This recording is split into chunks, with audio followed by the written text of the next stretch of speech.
got you a gift. What? Yep. You serious? Open it. Really? Yeah. Wow. Yeah, it's a Japanese rice book. You know what you can use it for? Oh, because I knew it was a trap. Yes? The Rise of Skywalker. Okay. Okay, seriously. Are you kidding me?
Hi, J.J. My name is Michael. I'm from the Philippines. J.J., good to see you. I heard you were around Tokyo yesterday. Yes. You find anything interesting? I always love walking around Tokyo, and I always find something interesting, so it was great. I got you a gift. What? Yep. You serious? Open it. Really? Yeah. Really? Go ahead. Wow. Yeah, it's a Japanese rice book. This is beautiful. Uh-huh. Can I actually have this? Yeah, it's yours. I got something for you. You do? Yeah. Come on. Stand by. Don't move.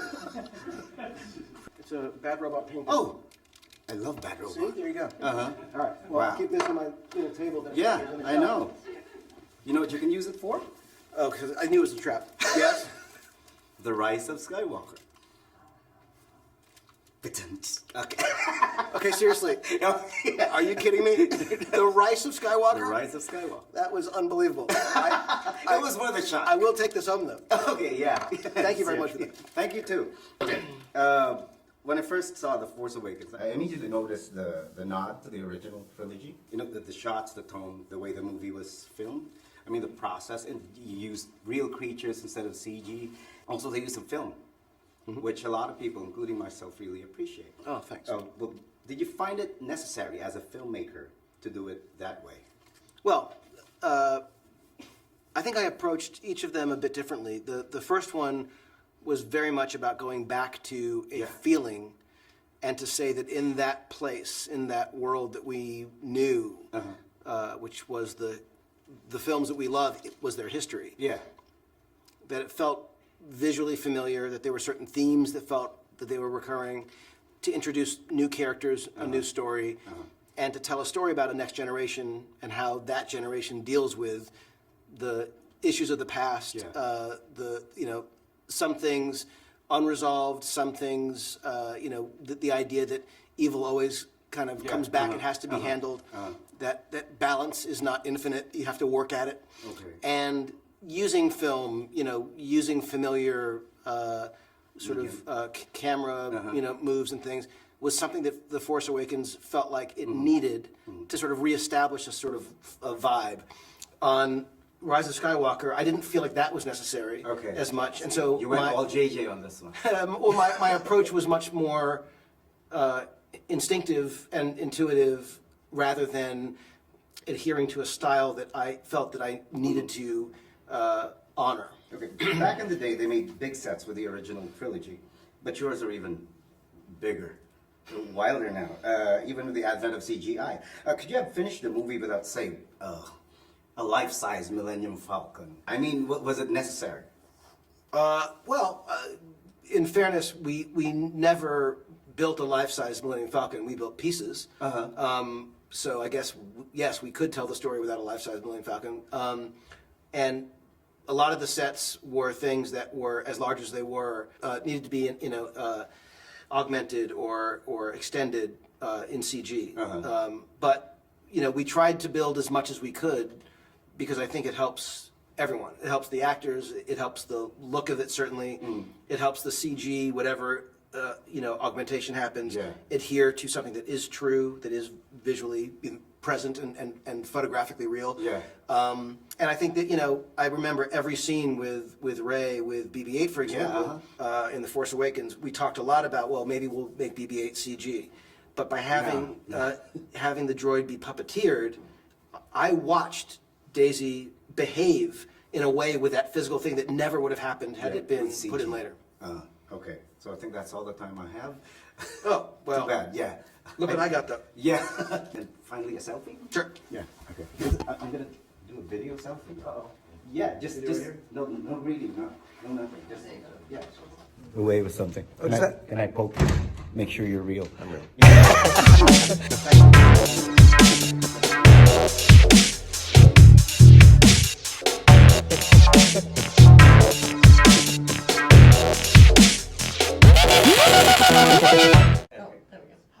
Hi, Kathleen. Hello. My name's Michael. Hi, Michael. I'm from the Philippines. This is exciting times. It is. But is it going to take that long again for you to come up with another trilogy?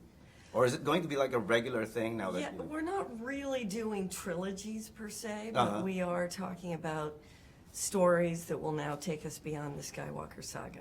Well, has it been easier now to create movies or stories for the Star Wars It's never universe? easy. I don't think creating stories, any stories, when you don't really have the source material, is always a difficult process. But it's exciting. I mean, we're having a great time thinking about where we can go in a galaxy far, far away. The fans are even more excited Yeah. about this. I got to interview Joe Russo and Tran of Marvel, and they agreed that they didn't like the idea of watching a comic book adaptation of the MCU because they wouldn't want to watch a movie knowing how it will go and how it will end. And it's always been that way for Marvel. But for Star Wars, it's different, right? Every printed material is based on a universe created by the movie. Well, Star Wars is a place. And I think Marvel has done a spectacular job moving from character to character and then bringing the characters together for a story. But that's very different from the way Star Wars works. It's always been intended that way. So has there been a novel or a comic book that compelled you to think twice, maybe tweak the canon just a little bit so you can accommodate characters? Well, there are things in the EU over the years that have certainly inspired us, but there isn't any specific novel that necessarily lends itself to a movie. So, but we do think about and use much of what's in the extended universe. It's all very inspirational. How about video games? Because I cannot convince myself that Garen Malik of The Force Unleashed and Cal Kestis of the new Jedi Fallen Order? Jedi Fallen Order game is not going to make it somehow. Well, they've done a great job with that they story. Yeah, and they're picking a certain place in the timeline, which is fantastic inside of Star Wars. Not necessarily where we're going with the movies, but something that certainly complements where we're going with the movies. So I think that story inside that game could go on for quite a while. Thanks, Kathleen. Okay. Thank you very much. Thank That's you. all I have. And I have to say, there's a Filipino promo that's done for all the theaters for deaf, the deaf. Oh, that that's- is one of the best I've ever seen. Yeah. So you should make sure you see that. Yeah, I've seen that. Oh, you have. I It's a have. I'm trying to get that to play in the United States because it's It's so, so well moving. done. It's It's so so moving. moving, Moved so me. great. Yeah, I've seen it. Absolutely fantastic. Thanks, Kathleen. So I don't know who that filmmaker is, but I probably know the really good. Yeah, please tell me.